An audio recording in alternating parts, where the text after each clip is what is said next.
가지고 나눌 말씀의 제목은 늙은 종이 살아가는 법입니다. 오늘 이야기에 등장하는 늙은 종은 아마도 생각하기를 한때 아브라함이 자기의 상속자로 삼으려고 했던 엘리에셀인 것으로 여겨집니다. 한때 상속자였던 거죠. 그대로 아들이 태어나지 않고 좀 더 시간이 지났다면 어쩌면 아브라함의 그 많은 재산, 그 길리고 키운 수많은 군대들, 그리고 그 양들, 그 가축들, 주인이 가지고 있는 귀하디 귀한 낙타들까지 다 이 사람의 소유였을 겁니다. 북방 왕국과의 전쟁 끝에 롯을 구해 온 다음에 하나님께서 이 아브라함에게 찾아오시는 거죠. 내가 내게 복 주겠다 그랬더니 아브라함이 그게 마뜩치 않은 거예요. 하나님 따라 길을 떠나온 지 꽤 많은 시간이 지났는데 아직 아들이 태어나지 않았거든요. 아직 상속자가 없는 거예요. 그러니 아브라함이 그 섭섭함을 여호와께 아뢰입니다. 그 중에 이 엘리에셀이 등장한 거예요. 15장 2절 3절 같이 한번 읽어봅니다. 시작. 아브라함이 이르되 주 여호와여 무엇을 내게 주시려 하나이까? 나는 자식이 없사오니 나의 상속자는 이 다메섹 사람 엘리에셀이니이다. 아브라함이 또 이르되 주께서 내게 씨를 주지 아니하셨으니 내 집에서 길린 자가 내 상속자가 될 것이니이다. 아멘. 아직 어릴 때부터 엘리에셀은 아브라함과 함께 했던 것 같아요. 그 연한이 어떻게 되는지, 그 이야기가 어떻게 되는지 알려주시지 않으니 모르기는 해도 아마 이 아브라함과 이 엘리에셀은 함께 한 지 시간이 꽤 긴 것 같습니다. 아브라함의 그 긴 인생 중에도 함께하고 의지하고 동행했던 오랜 세월을 같이 지낸 사람 엘리에셀인 겁니다.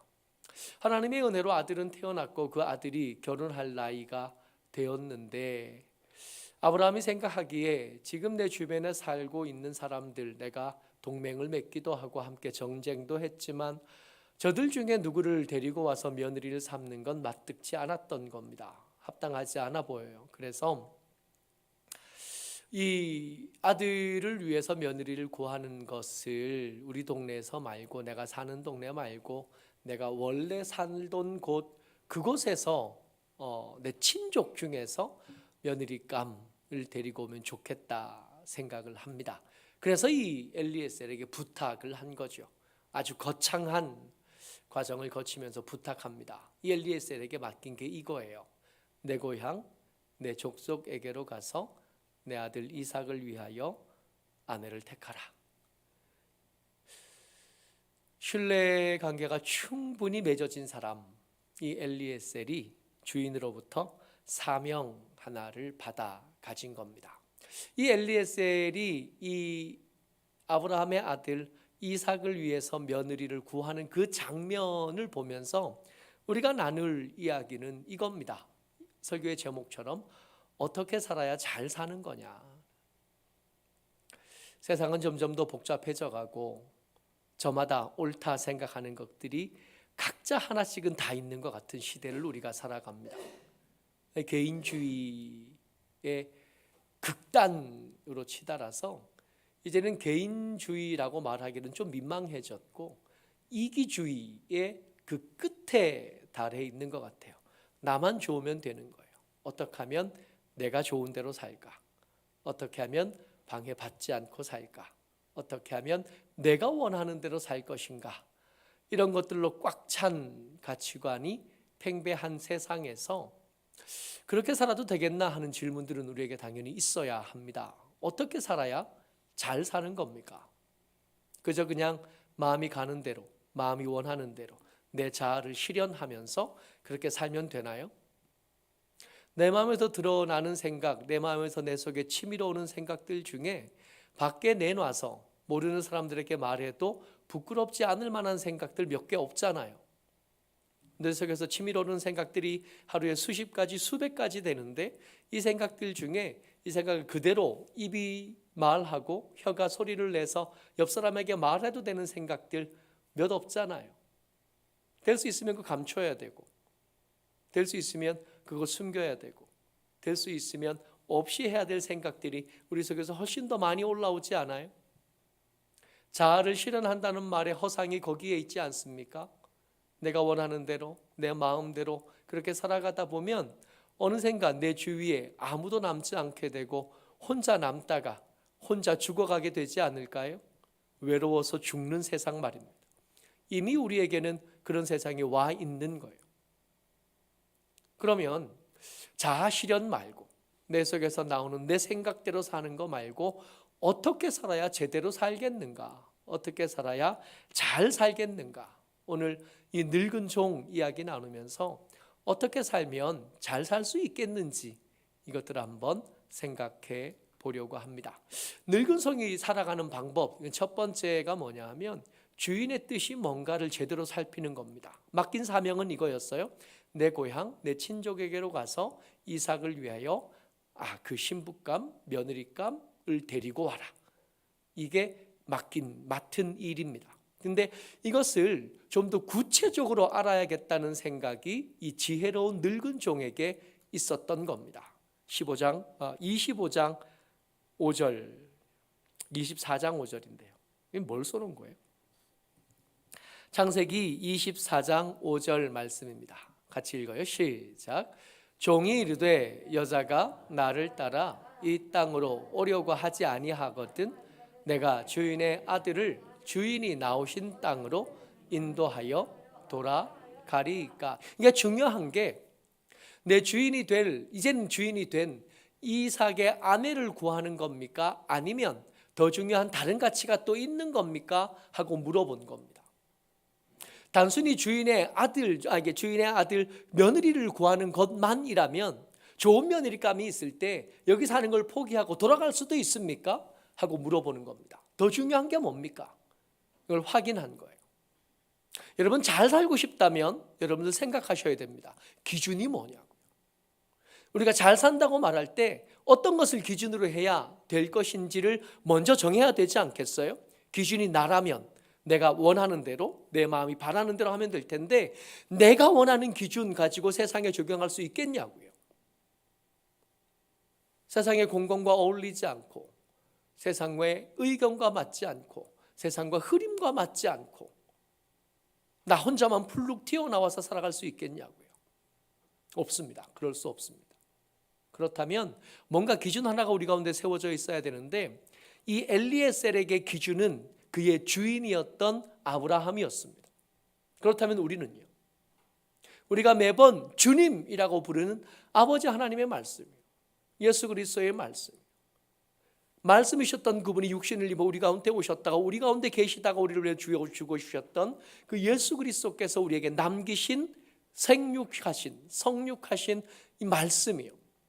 이 말씀이 우리의 기준이어야 되지 않냐고요. 잘 살고 싶다면 정말 후회 없이 이 상을 이렇게 살았다가 무사히 잘 생을 마치고 다시 우리가 왔던 곳으로 돌아가고 싶다면 우리의 기준을 분명히 할 필요가 있습니다.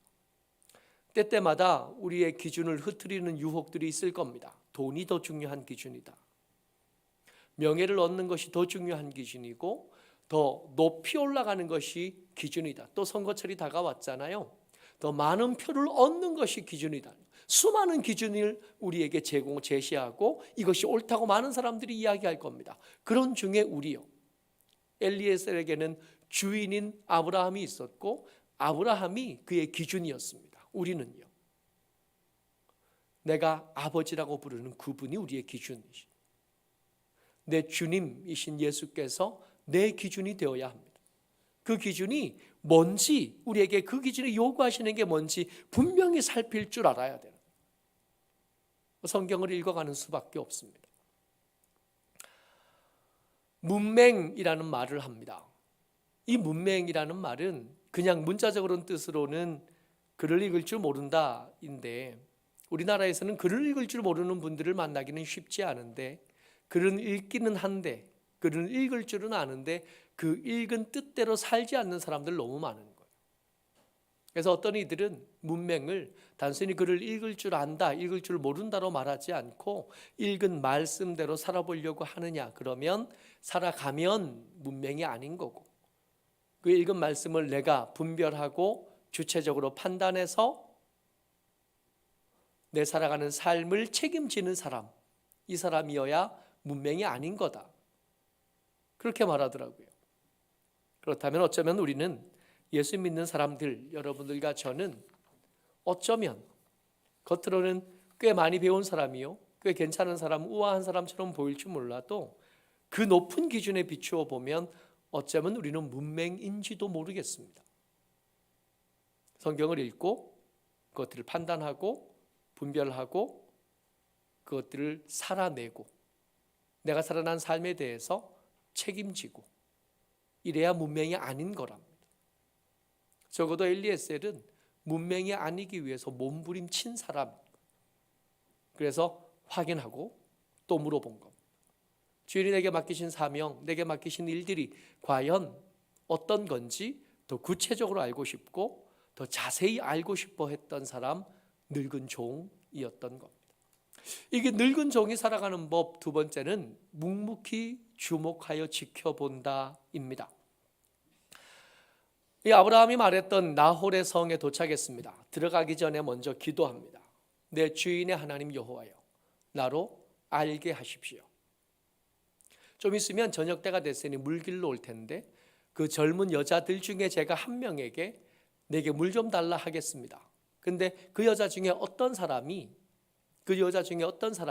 내게 물 줄 뿐만 아니라 내 낙타에게도 물을 먹인다면 제가 그 사람인 줄 알겠습니다.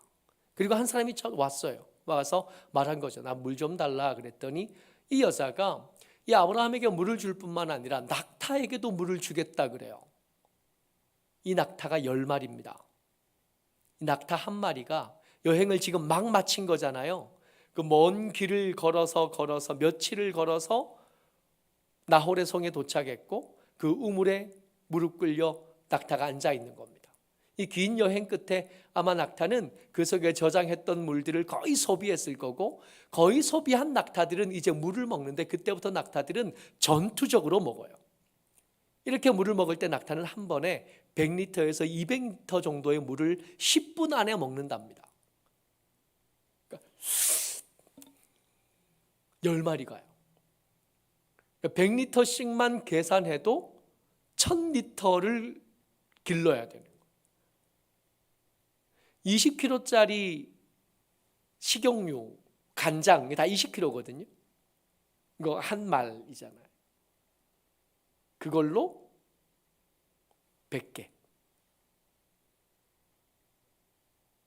여자가 그걸 다 풀려면 얼마나 걸릴까요? 근데 한참 시간이 걸렸을 건데 그 물 푸는 것, 그리고 그 물을 퍼서 낙타를 먹이는 것을 엘리에셀이 안 도와줘요. 지켜봅니다. 24장 21절이요. 같이 읽어보죠. 그 사람이 그를 묵묵히 주목하며 여호와께서 과연 평탄한 길을 주신 여부를 알고자 하더니, 어설프게 된다 안 된다고 말하지 않아요. 어설프게 이 일을 할 수 있겠나 없겠나 말하지 않습니다. 지켜보는 거예요. 기도한 게 있으니, 기대하는 게 있으니 지켜봅니다. 어설프게 그게 되겠나? 혼자 판단하지 않습니다. 어설프게 그게 되겠나? 간섭하지 않습니다. 묵묵히 앉았습니다. 묵묵히 지켜봅니다. 그 주변에 이 엘리에셀이 혼자 온 게 아니에요. 일행들이 있습니다. 아마 그 일행들도 가만히 있었던 것 같아요. 지켜봅니다. 과연 그런가? 여러분, 우리가 하는 일들 중에 많은 일을 망치는데, 일이 잘못되는데, 많이 잘못된 일들 중에 대부분의 원인이 뭐냐 하면 조급해서 망쳐버리는 일들 너무 많지 않아요? 일이 지나고 나면 그때 좀 더 기다릴 걸, 그렇지 않아요? 조금 더 차분히 할 걸. 특히 저 같은 사람, 라면 봉지를 뜯어도 훅 뜯어가지고 부스러기 다 떨어지고, 급하게 뜯다가 꼭 면이 물에 들어가고 면 밑에 스푸더 같이 물에 들어가고 막 이런 거 좀 차분히 하면 당하지 않아도 될 일들을 급하고 막 성질 급하게 하다가 이런저런 일들을 망치고 이런저런 관계들을 망쳤던 경험들이 우리에게 너무 많은 거예요. 잘 살아갔던 좋은 모델이었던 이 늙은 종은 함부로 움직이지 않습니다. 네? 앉아 있어요. 묵묵히 기다려. 언제 내가 일해야 될 때인지. 함부로 판단해서 먼저 안 된다고 말하지도 않고 함부로 설레발치면서 이번엔 된다고도 안 합니다. 지켜보는 거예요. 진짜 게으른 사람이거나 진짜 지혜로운 사람이거나 둘은 닮은 게 있는 겁니다. 부지런한 게 아니라 어설프게 일을 망쳤던 경험이 많은 우리 같은 사람, 저 같은 사람에게는 이 엘리에셀은 넘사벽에 힘 있는 사람, 존경하는 사람이 될 수밖에 없습니다. 이왕이면 급하게 일하다 망치지 말고 좀 여유 있게 지켜볼 줄 아는 여유가 우리 가운데 있었으면 좋겠습니다. 일이 잘 되어 가는 것 같아요. 이 여자가 그 10마리의 낙타에게 물을 다 먹입니다.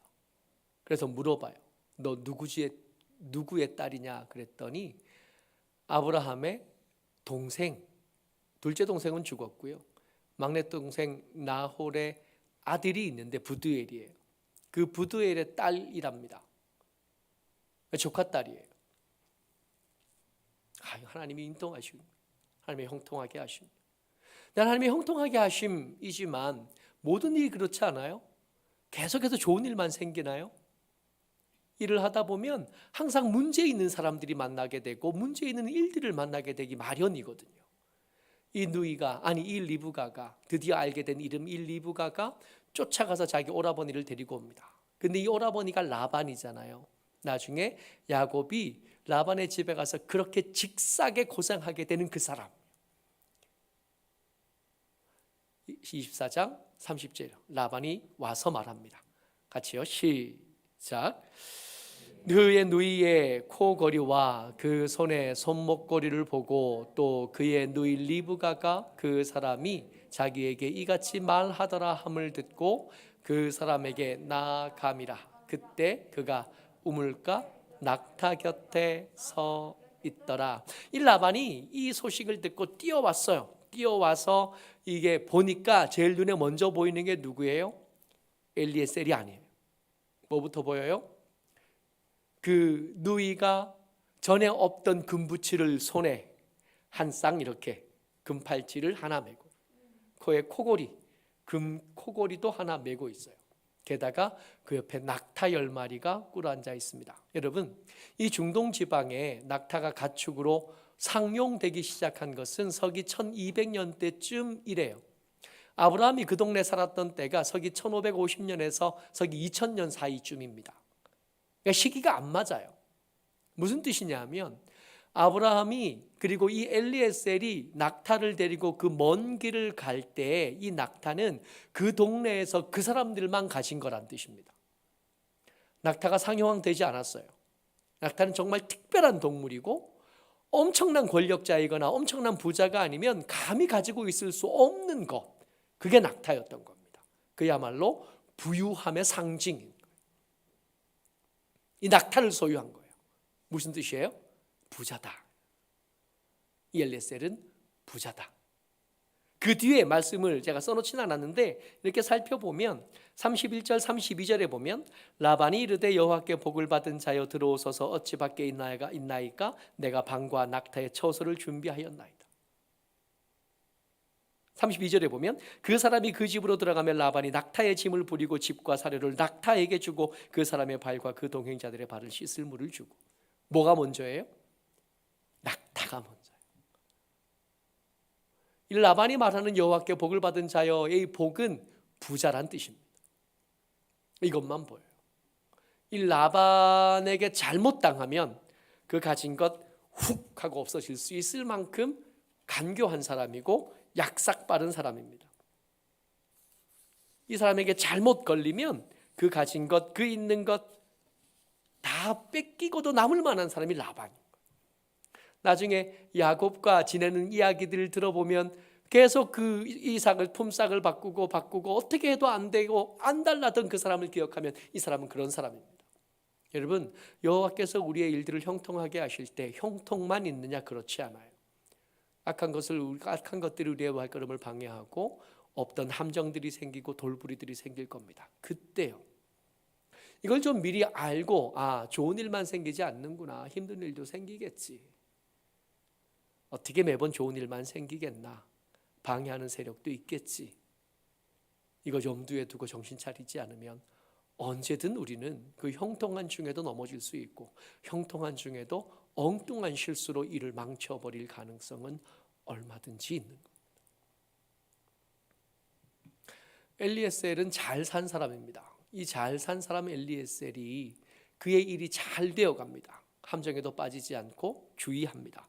그런 중에 그 형통한 일이 되어가는 중에 이 엘리에셀이 마지막 순간에 어떻게 말하냐면, 우리가 때때로 형통하게 되면 일이 생각보다 잘 되고 수익이 좀 더 생기고 나면 많은 사람들이 거기서 멈추거든요. 원하던 자리에 올라가게 되고 원하던 부유함을 얻게 되면 그 자리와 그 부유함을 깔고 앉아서 그거 누리기에 바빠집니다. 애초에 여기 왜 왔는지, 애초에 이것을 왜 얻으려고 했는지, 이것을 내게 허락하신 하나님께서 어떤 의도와 어떤 계획이 있으셨는지는 다 잊어먹어요. 그 돈 쓰기 바쁘고 그 자리를 누리기 바쁩니다. 그러다 보면 어느샌가 하나님의 형통은 그들에게 재앙이 되기 쉽고 그들에게 함정이 되기 쉬워요. 형통하게 되었습니다. 마침 그 사람을 만났고 마침 리브가를 만났고 그 집에 들어갈 수 있게 되어진 겁니다. 들어가니까 이 종이 뭐라고 말하냐면 33절 말씀입니다. 이 복받은 사람, 이 사람에게 잘 보이기 위해서 라반이 한 상 가득 차렸을 거 아니에요. 그 상 앞에서 이 엘리에셀이 말합니다. 33절 같이요, 시작. 그 앞에 음식을 베푸니 그 사람이 이르되 내가 내 일을 진술하기 전에는 먹지 아니하겠나이다. 라반이 이르되 말하소서.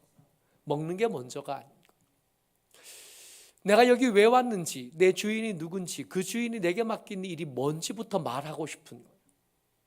여기 온 이유가 그거고, 이 엘리에셀이 그 형통을 구한 이유도 그거였습니다. 이 형통은 이 음식을 위해 있는 게 아니라 이 일을 위해서 있는 거예요. 이 먹는 것은 나중에 먹을 수도 있지만, 음식이 좀 식을 수는 있겠지만 그건 큰 문제가 아닌 거예요. 더 중요한 건 이 집의 이 딸, 이 리브가를 우리 주인에게 며느리로 줄 수 있겠는지, 우리 주인에게 아내로 줄 수 있겠는지가 궁금한 거예요.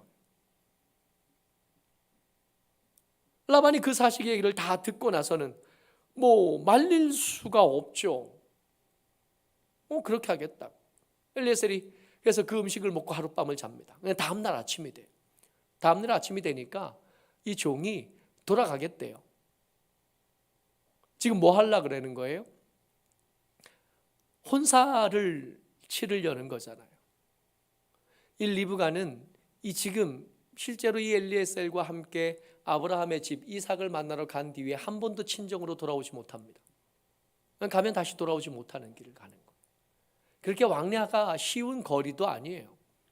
그 사이에 도적들도 많고 광야도 있고 사막도 있고 아주 멀고 먼 국경들을 몇 번이나 건너야 되는 위험한 길입니다. 한 번 가면 다시는 못 올 거예요. 근데 이 엘리에셀이 가겠다 그러는 거예요. 아침에 하룻밤 자고. 기가 막힌 거예요. 아니 이게 말이 되냐. 그냥 혼사가 그렇게 되는 게 아니야. 며칠이라도 아니면 한 열흘쯤은 기간을 줘야 이 처녀한테 가르칠 것도 있고 이 처녀한테 챙겨줘야 될 것도 있는데 이것저것 할 게 많은데 어떻게 아침에 바로 가겠다 그러냐. 그랬더니 엘리에셀이 뭐라 그러냐면 56절 말씀입니다. 같이요, 시작. 그 사람이 그들에게 이르되 나를 만류하지 마소서. 여호와께서 내게 형통한 길을 주셨으니 나를 보내어 내 주인에게로 돌아가게 하소서. 여러분, 형통은 순종으로 받는 겁니다. 예수 믿는 잘 믿는 사람들이 하나님께서 은혜를 주셔서 형통하게 되면 때때로 형통해서 멈춰버리는 거예요. 형통은 목적지가 아닙니다. 형통은 우리가 가야 될 일, 우리가 해야 될 일을 위해서 하나님께서 그 과정 중에 우리에게 주신 선물이고, 그 과정 중에 우리에게 주신 도구고, 그 과정 중에 우리에게 주신 힘인 거거든요. 그것이 쓰여져야 될 다른 곳이 있으니까, 그것을 사용해서 해야 될 일이 있으니까. 여러분들과 제가 다 형통하기를 바라는데, 우리가 형통했으면 좋겠는데, 이 형통이 때때로 어떤 사람에게 왔을 때는 이게 재앙으로 바뀌어요. 틀림없이 처음 올 때는 이게 복인 줄 알았어요. 이게 형통함인 줄 알고 하나님이 주신 선물인 줄 알았는데, 조금 더 이렇게 지켜봤더니 그 형통인 줄 알았던 것, 그 복인 줄 알았던 것이 오히려 그 사람의 삶을 망가뜨리고 그 사람의 삶을 어렵게 만드는 일들을 왕왕 봐왔습니다. 뭐가 문제였냐고요? 형통을 목적지로 하는 거. 형통은 목적지가 아닙니다. 가야 할 일이 멈추면 안 되고 계속 그 길을 계속 갔어야 되는. 엘리에셀이 정말 잘 살았는데, 엘리에셀이 잘한 것 중에 단연 돋보이는 게 뭐냐 하면, 이 형통을 주셨으니 이제는 순종하겠다 결심한 겁니다. 처음에 기도할 때는 다들 믿음이 그렇게 좋아 보이다가 열매가 좀 맺힐만 하면 다 주저앉잖아요. 다음으로 가지 않잖아요. 직분을 처음 받을 때 마음 계속 가져가지 못하고, 처음 하나님의 은혜를 구할 때의 마음 그거 다 가지고 끝까지 가지고 가지 못하고 어느 순간에 변색되고 퇴색하는 일들을 자주 보는 것. 말려도 안 되니까 이 라반이, 그리고 이 리브가의 어머니가, 부두엘이 리브가에게 물어보자. 근데 리브가에게 물어보니까 리브가가 뭐라고 대답하냐면 이렇게 대답해요. 58절 말씀입니다. 시작. 리브가를 불러 그에게 이르되 내가 이 사람과 함께 가려느냐? 그가 대답하되 가겠나이다. 가겠나이다. 시집을 정말 가고 싶었나 보다. 뭐 이렇게 읽으면 안 돼요. 정말 결혼하고 싶었나 보다. 이 지긋지긋한 집구석에서 빨리 떠나고 싶었다. 그런 거 아니에요. 그런 게 아니라 이렇게 리브가가 가겠다. 아침 먹다 말고 가겠다. 그러니까 말리지도 못하고 옆에 지금 엘리에셀도 있으니까 이 부두엘과 그 라반이 이 리브가에게 축복합니다.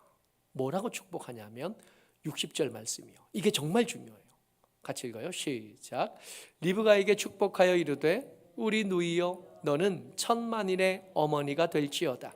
내 씨로 그 원수의 성문을 얻게 할지어다. 아멘. 여기 이 말씀이요, 아브라함이 이삭을 결박해서 장작 위에 눕히고 난 다음에 여호와께 들었던 말씀과 똑같습니다. 한번 읽어볼까요? 22장 17절 말씀이요. 시작. 내가 내게 큰 복을 주고 내 씨가 크게 번성하여 하늘의 별과 같고 바다의 모래 같게 하리니 내 씨가 그 대적의 성문을 차지하리라. 아멘. 내 자녀가 천만인이 되고 하늘의 별과 같고 바닷가의 모래와 같고 내 대적의 원수의 성문을 차지하게 되고 내 씨가 그 대적의 성문을 차지하리라. 똑같잖아요. 이쯤 되면 라반이 한 말이지만 이걸 라반이 한 말로 안 들리는 거예요. 하나님께서 라반에게 하게 하신 말씀인 거예요. 마치 아브라함이 그 이삭을 하나님께 믿음으로 드렸던 것처럼 이 리브가는 이 엘리에셀과 함께 떠나겠다 말한 것. 그게 그만큼 하나님에게 믿음으로 받을 만한 일이었다는 겁니다. 창세기 12장 1절에 등장하는 하나님께서 아브라함을 꼬실 때 아브라함이 그 말을 듣고 떠나잖아요. 그 말을 듣고 아멘 따라가겠습니다. 어디로 갈지 모르겠지만 하나님이 약속하신 그 약속의 말씀을 믿고 내가 길을 떠나겠습니다 했던 그것과 같은 말. 내가 가겠습니다. 같은 말인 거예요. 애초에 우리가 붙잡고 시작했던 제목이 이겁니다. 어떻게 살아야 잘 사는 걸까? 엘리에셀은 어떻게 살았냐 하면 형통을 순종으로 받으면서 살았습니다. 그게 그가 잘 사는 방법이에요. 이야기가 끝나면서 리브가는 늙은 종의 순종에 올라탑니다. 그리고 그게 리브가가 잘 산 삶이 되는 거예요. 여러분들과 제가 잘 사는 삶이었으면 좋겠습니다. 나이가 조금씩 많아지면서 이제는 어떻게 잘 늙어서 노년이 될까가 숙제가 되는 것 같아요. 중년은 지나가는 것 같고 노년에 가까워지는데, 노년이 될 때 우리의 삶의 성적표를 받게 될 텐데 어떻게 살면 이 성적표가 좀 좋은 성적으로 채워질 수 있겠나? 형통하게 하신 것들이 우리에게 있죠. 하나님께서 주신 선물들도 있고 하나님께서 주신 은혜도 있습니다. 그걸 순종하는 일의 도구로 쓰는, 순종하는 사람들을 이렇게 지켜보다가 저 사람이 하나님의 사람답고 순종하는 사람인 것 같으면 그 사람의 삶을 닮아가려고 몸부림치고 나도 그 사람의 일에 한 달이 이렇게 걸쳐놓는,